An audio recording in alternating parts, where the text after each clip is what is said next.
todos. Boa noite. Eu quero agradecer imensamente o convite, vocês, o convite da casa pelo Alumbre, né? Como foi dito, é a primeira vez que eu venho ao Centro Espírita aqui e fico muito feliz de ser recebido de forma tão carinhosa por você. Agradeço a oportunidade. E normalmente eu digo, gente, o seguinte, que quando a gente pensa num tema, né, para palestra, normalmente eu extraio alguma coisa que é do Evangelho segundo o Espiritismo, e hoje não é diferente, o tema é Sede Perfeitos, que é o capítulo 17 do Evangelho segundo o Espiritismo. A gente, sem egoísmo, né, assim, num tom meio de brincadeira, mas o primeiro necessitado de estudar, de preparar o material e aprender com aquilo, é a gente mesmo, né? Então, eu me coloco nessa condição, de como foi dito aqui, a gente, para evoluir, precisa continuar estudando, se aprimorando, e o Evangelho de Jesus, sem dúvida alguma, ele é a chave para essa transformação nossa como ser humano, quando a gente fala do aspecto moral.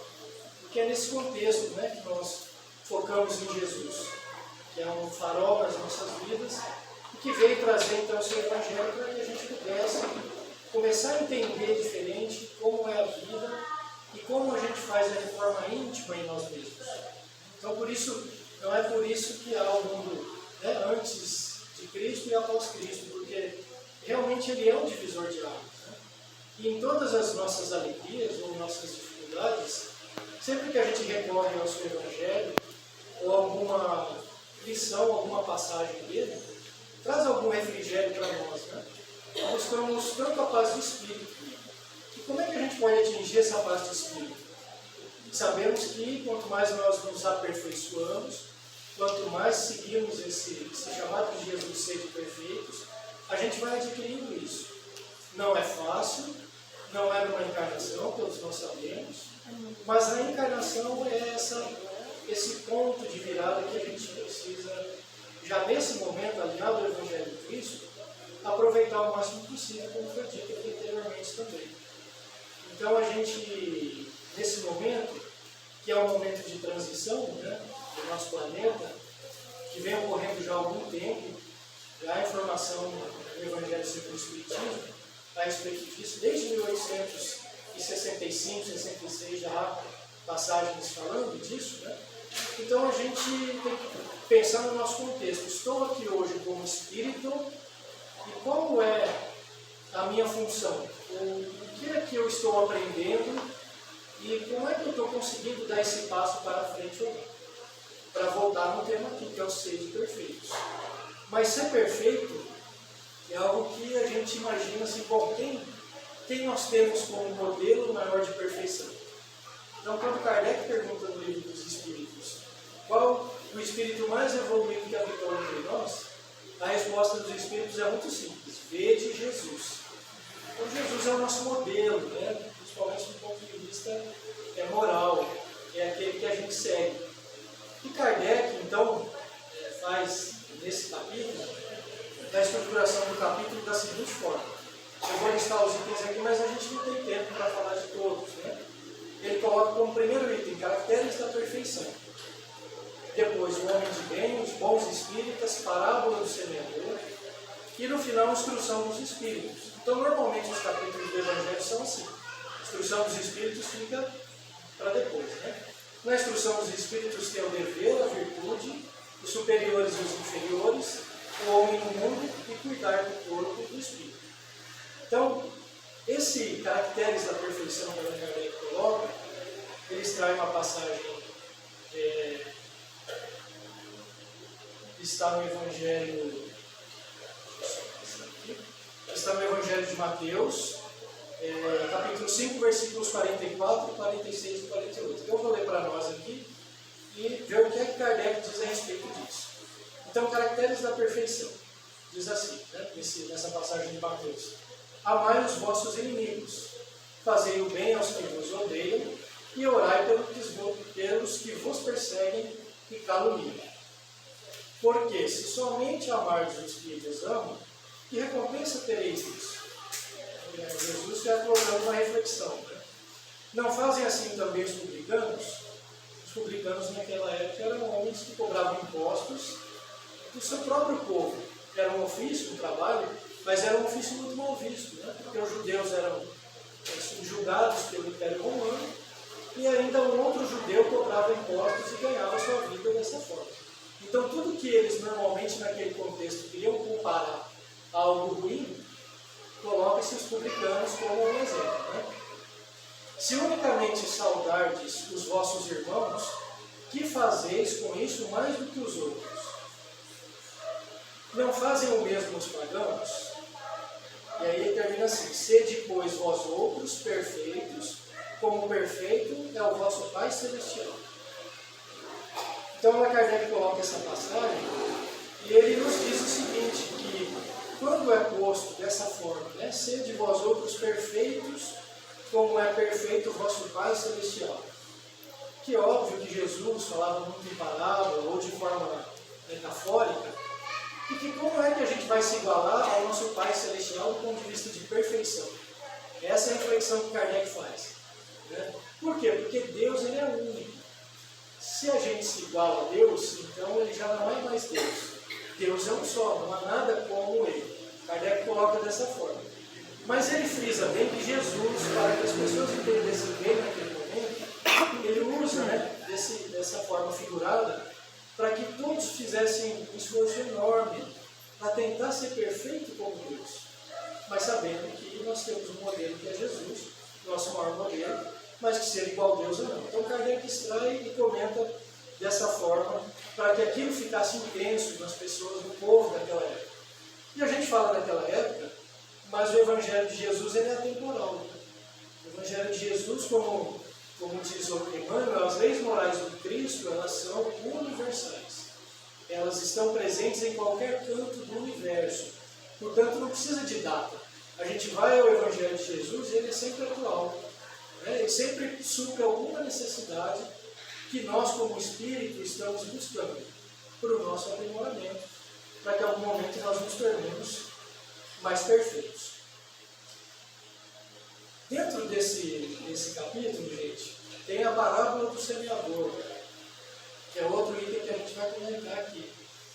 Que a parábola do semeador, segundo alguns historiadores, eles dizem que é a parábola das parábolas, porque justamente vem falar da importância do Evangelho de Jesus no contexto da humanidade. E dentro dessa parábola a gente consegue perceber 4 situações que envolvem nós seres humanos, enquanto humanidade aí, né?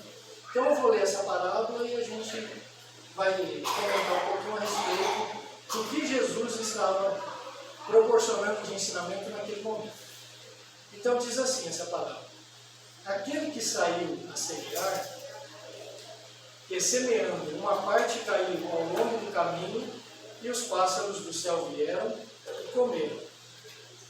Outra parte caiu em lugares pedregosos, onde não havia muita terra. As sementes logo brotaram, porque carecia de profundidade a terra onde haviam caído. Mas levantando-se, o sol as queimou, e como não tinham raízes, secaram. Outra parte caiu entre espinheiros, e estes, crescendo, as abafaram. Outra finalmente caiu em terra boa e produziu frutos, dando algumas sementes 100 por 1, outras 60 e outras 30. Ouça quem tem ouvidos de ouvir. Isso também está no Evangelho de Mateus, capítulo 13, versículos 1 a 9. Então, o que é essa semente, né? No sentido figurado, o que é que Jesus estava falando? A semente justamente representa o seu Evangelho. É a boa nova. São os ensinamentos que o Cristo veio nos trazer. E ele está dizendo aqui que há 4 situações no mundo que esse Evangelho ele pode prosperar mais ou menos, ou eventualmente nem prosperar. Que é isso que a parábola diz. Então essa semente que caiu ao longo do caminho e os pássaros vieram e a comeram, justamente é explicado que são aquelas pessoas que entram em contato com o Evangelho de Cristo, mas ele não faz nenhuma ressonância, ele não reverbera no Espírito, ele é inócuo. Eu já ouvi falar de Jesus, mas tudo bem, para mim é só mais um filósofo. A gente escuta isso hoje ainda, né? E aquilo não faz diferença ainda no espírito que recebe algo da sua informação, do seu Evangelho. Por isso os pássaros logo vieram a comer, ou seja, ela não enraizou, ela não teve ainda a oportunidade de naquele solo, que representa o espírito de cada um de nós, frutificar de alguma forma. Então esse é o primeiro passo, o primeiro momento. E é interessante que hoje a gente ainda vê muito disso, né? Apesar dos ensinamentos ter mais de 2000 anos, mas se a gente for ao YouTube, por exemplo, você vê lá assim, algumas chamadas, algumas pessoas assim, colocando da seguinte forma: Jesus realmente existiu, e tem todo, né, um contexto relacionado a isso. Mas a gente sabe que sim, e felizmente nessa encarnação a gente já está vinculado a ele. Né? A segunda parte é aquela semente que caiu em lugares pedregosos. Né? E ele disse que assim, onde não havia muita terra, ou seja, onde a terra era muito... Então tinha muita pedra, pouca terra. Essa semente, ela frutifica? Frutifica. Segundo a parábola, sim. Porque ela cria raiz, mas o que acontece é que a raiz ela não se enraiza direito, né? Ela é muito superficial. Então, uma vez que nasce o sol já queima essa planta e ela não consegue dar frutos. E aí, uma das explicações, pelo menos para isso, é aquela pessoa que entra em contato com o Evangelho de Jesus, que assimila já o seu ensinamento, que tem um interesse, mas que na primeira dificuldade, no primeiro problema, já se esquece, eu acho que aquilo não vale a pena.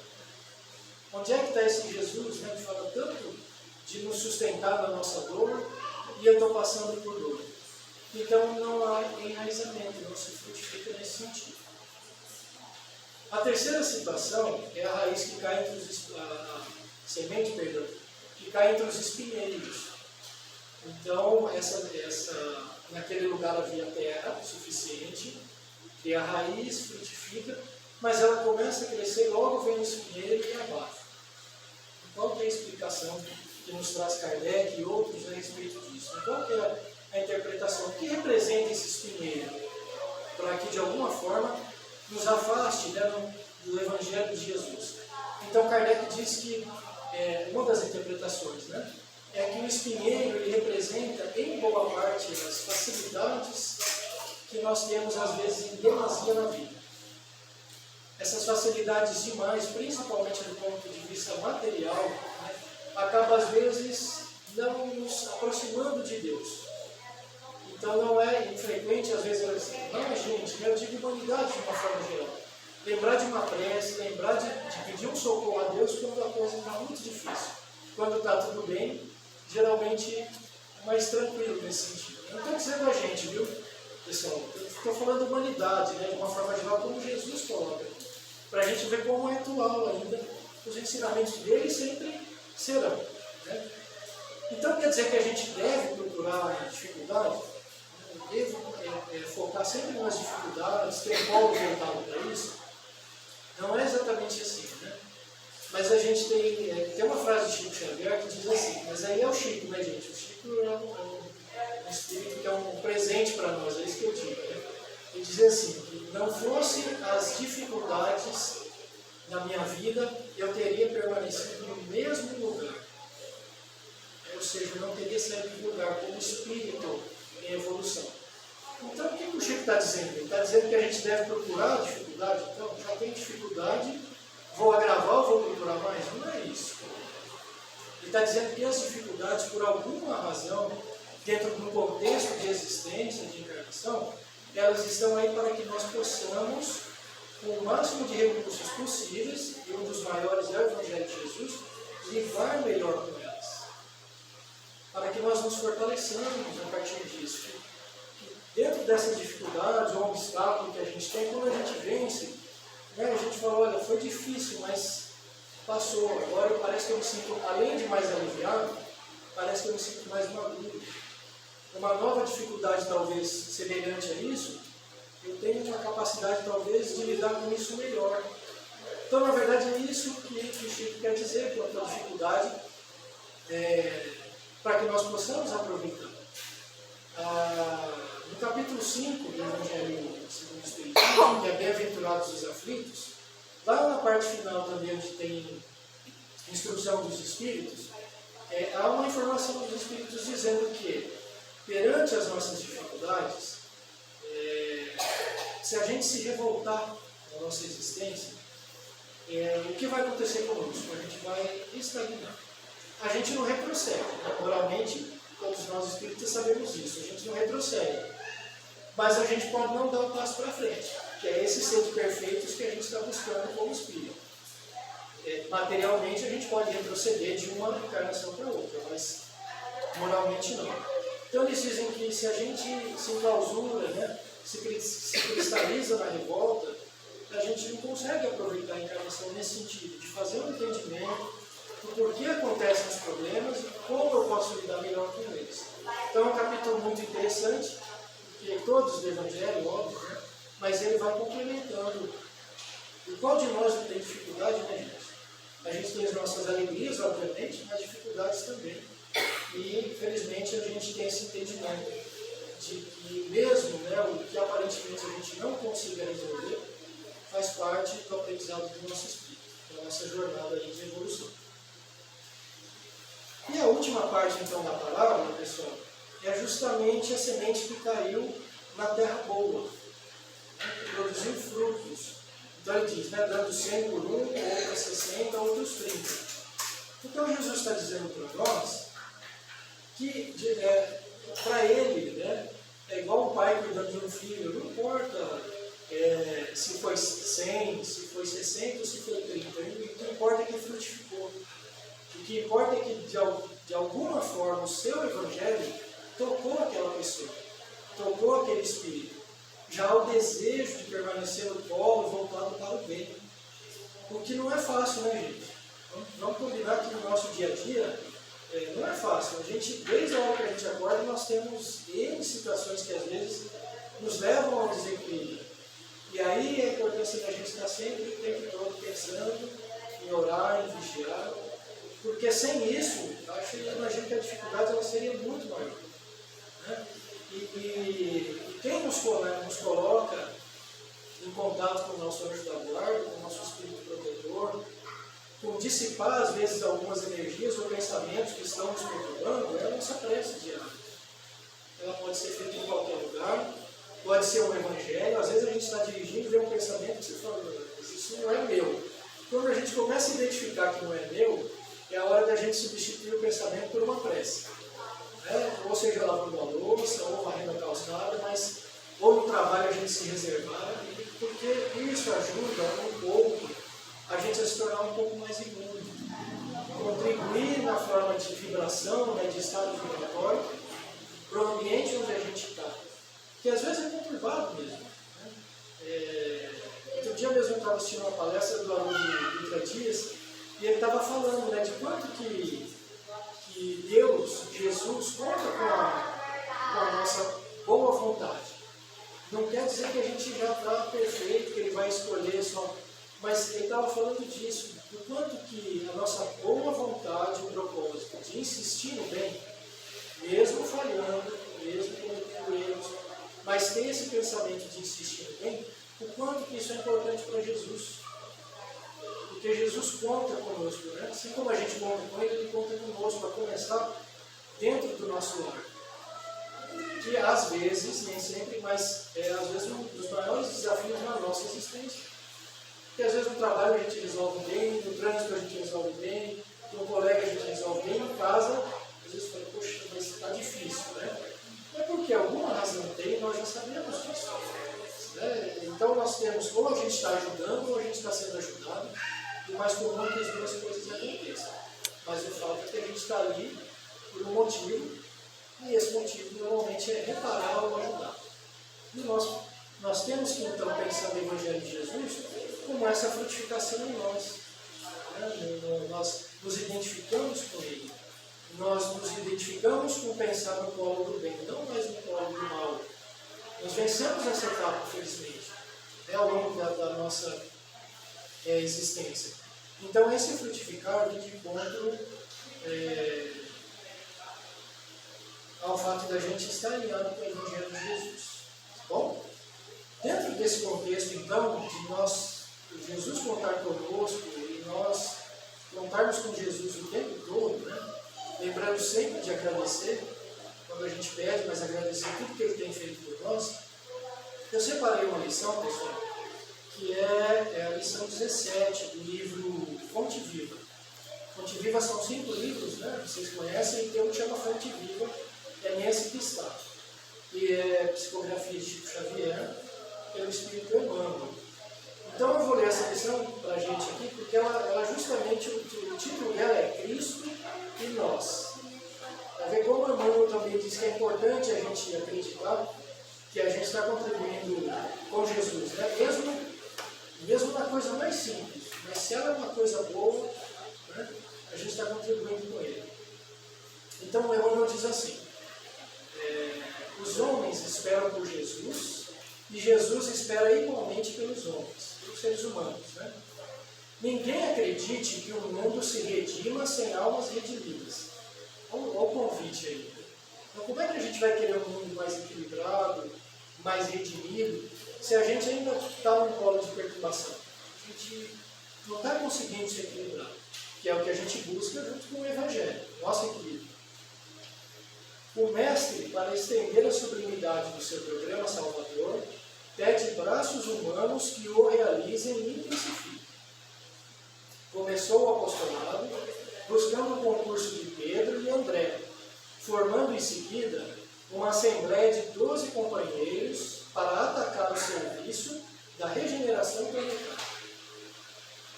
Então, já pensou se Jesus fosse escolher a perfeição? Né? Vamos escolher só 12 pessoas perfeitas para... É tão interessante quando a gente começa a estudar o Evangelho e ver a vida dos apóstolos, né? Como que eles também tinham dificuldades, como que a gente se identifica em tantos pontos com eles e Jesus, no entanto, quando eles esmoreciam, achando que não poderiam, né, contribuir com nada, Jesus sempre levantava o moral deles, no sentido de que era necessário se encontrar com eles para que o seu Evangelho continuasse sendo distribuído à população, né, com uma boa nova. E Emmanuel continua assim, e desde o primeiro dia da Boa Nova, convida, insiste e apela, junto das almas, para que se convertam em instrumentos da sua divina vontade, dando-nos a perceber que a redenção procede do alto, mas não se concretizará entre as criaturas sem a colaboração ativa dos corações de boa vontade.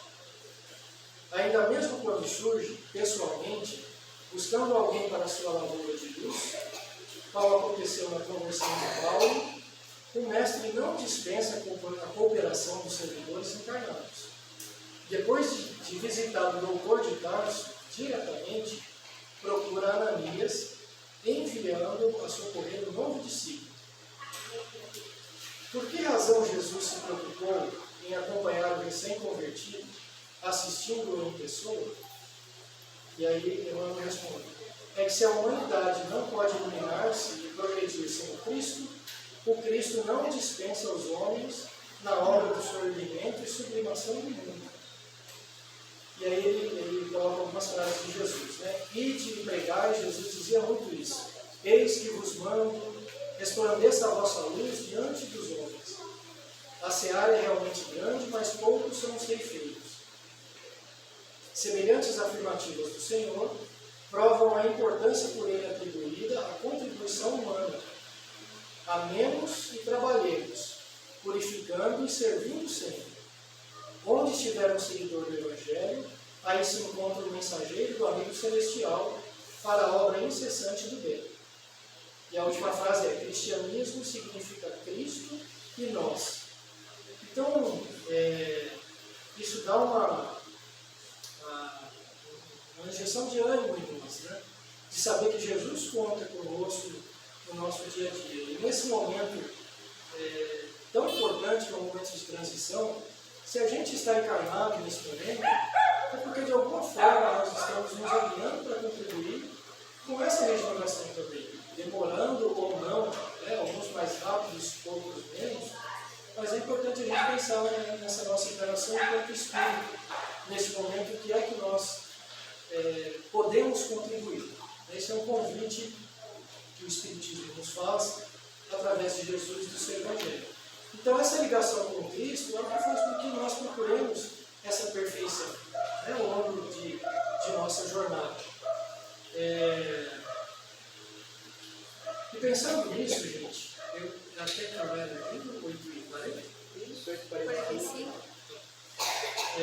Eu extraí do Livro dos Espíritos a questão 97, que diz assim: existe um número determinado de ordens ou de graus de perfeição entre os espíritos?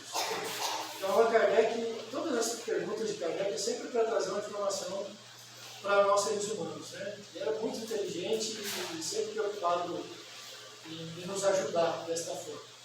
Então, vamos ver qual é a resposta dos espíritos. O número é ilimitado, pois não existe entre essas ordens uma linha de demarcação traçada como uma barreira. Olha que interessante o que os espíritos estão nos dizendo. Há classificações nesse grau de evolução, e óbvio lá os perfeitos, que é o que a gente está buscando, mas nessa classificação não tem uma linha assim tão exata, porque alguns estão mais desenvolvidos às vezes no campo da ciência, outros mais desenvolvidos no campo da humanidade, do trabalho, né, da caridade, mas que todos estão pensando nesse polo e nesse pensamento voltado para o bem. E continua assim: olha, podem se colocar em primeiro lugar aqueles espíritos que tenham alcançado a perfeição. São chamados de espíritos puros. Os espíritos de segunda ordem alcançaram a metade dessa escala. O desejo do bem é a sua preocupação. Tem essa característica. Os da última ordem estão ainda no início da escala. São os chamados espíritos imperfeitos, caracterizados pela ignorância, o desejo do mal e todas as más paixões que lhes retardam o progresso. Então, é óbvio que a gente, felizmente, já passou dessa fase, né? dessa terceira ordem, que ainda está voltada para o polo do mal. Em algum momento estivemos lá, mas a gente já passou disso. E dentro das características gerais, então, dessas três ordens, no Livro dos Espíritos é explicado mais detalhadamente, desde a questão 100 até a questão 113, para quem quiser ler isso com mais calma depois.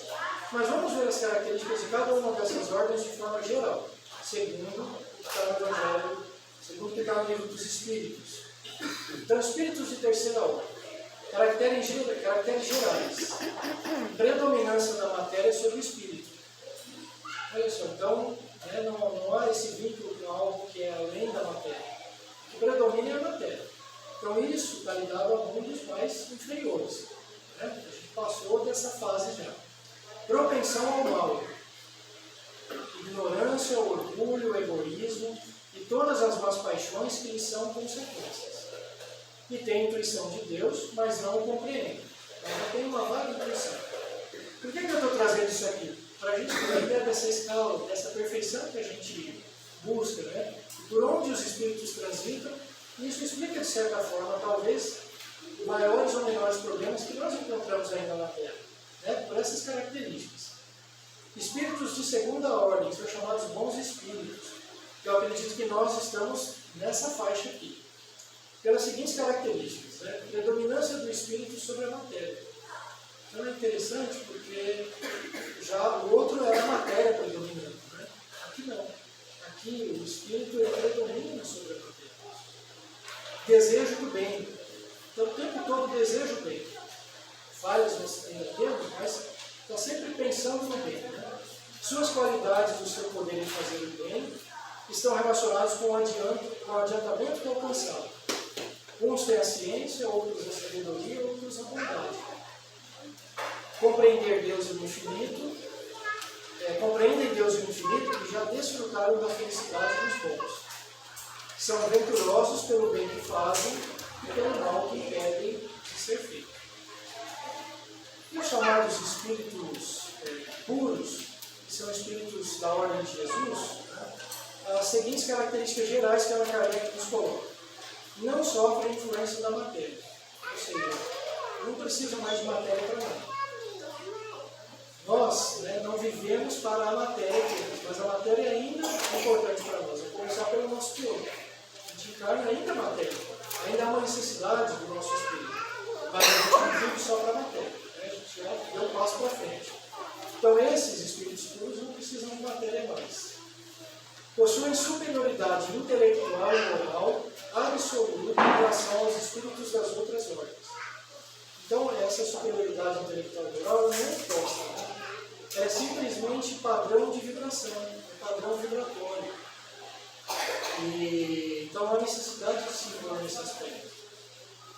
Não passam mais por provas e expiações, que nós passamos ainda por isso, mas os espíritos puros já superaram essa fase, já se depuraram, né? Não precisam expiar, nem passar por provas. São mensageiros e ministros de Deus, cujas ordens executam para a manutenção da harmonia universal. Então, olha, são mensageiros e ministros de Deus, ou seja, tem contato direto com ele, de alguma forma, como Allan Kardec coloca aqui. Né? Os homens podem entrar em comunicação com eles. Olha que bom. E é óbvio que isso é através da prece. Então nós podemos acessar esses espíritos puros, né? Mas bem presunçoso seria aquele que pretendesse tê-los constantemente às suas ordens. Então não é a todo momento que o espírito puro vai estar exatamente disponível para as nossas dificuldades.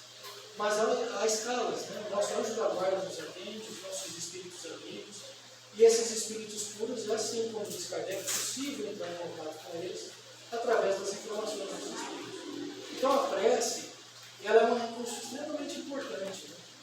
Porque quando a gente realiza uma prece, como eu disse, nosso padrão mental ele muda. E André Luiz, no livro Ação e Reação, que é a psicografia de Chico Xavier também, o espírito é André Luiz, ele comenta nesse livro, que é um livro que já tem mais de 60 anos, ele comenta a respeito das formas de pensamento. De forma de pensamento, a gente vai criando essa atmosfera ao redor de nós mesmos, de acordo com o que a gente pensa. Então, dentro desse... Se a gente já sabe disso, pessoal, aí a importância da gente o dia todo estar procurando pensar em coisas boas, ou fazer coisas boas. Porque isso vai também fazer com que, de alguma forma, essas coisas boas elas se reverberam. A gente vai poder contribuir, a oportunidade vai aparecer, e nós vamos estar contribuindo com os outros também para a nossa evolução, no sentido de nos tornarmos espíritos melhores, mais perfeitos, né? Então é muito importante essas criações mentais que a gente faz, porque a gente vai plasmando isso segundo André Luiz. Você plasma, se o ser humano estiver muito no polo de pensar coisas negativas, é esse tipo de atmosfera que ele vai plasmando ao redor dele e acaba atraindo. E às vezes, né, se revolta muito, porque nada dá certo, porque ninguém me compreende, e a gente tem que inverter isso. Se as coisas não estão dando certo, tem que ter um motivo, e é óbvio que em algum momento isso vai passar. Outra frase do Chico, para finalizar aqui na linha, ele dizia que quando alguém procurava ele, naquelas filas enormes, né, passava muito tempo atendendo as pessoas, e às vezes alguém chegava com um problema que ele percebia que não tinha como ele ajudar. O Chico Xavier ele dizia que assim, quando ele se deparava com isso, o que ele dizia para as pessoas, olha meu irmão, tenha fé porque isso também vai passar. Por quê? Porque o entendimento do nosso espírito enquanto encarnação, enquanto eternidade, uma encarnação é muito rápida, né, gente? A gente não consegue fazer tanto que gostaria numa encarnação só. Então a gente tem que aproveitar a oportunidade, ter fé em Deus, acreditar que nós estamos aqui contribuindo já no bem, uma vez que nós reconhecemos, como disse aqui Jesus, que já frutificou em nossos corações, e que nós possamos assim contribuir cada vez mais em qualquer ambiente que nós estivermos. Porque, como foi dito na lição de Emmanuel, Jesus, a gente conta com Jesus e Ele conosco. Tá bom? Eu queria agradecer imensamente a atenção, a tolerância, a paciência de vocês de me ouvir, e agradecer mais uma vez o convite de vocês da casa. Muito obrigado.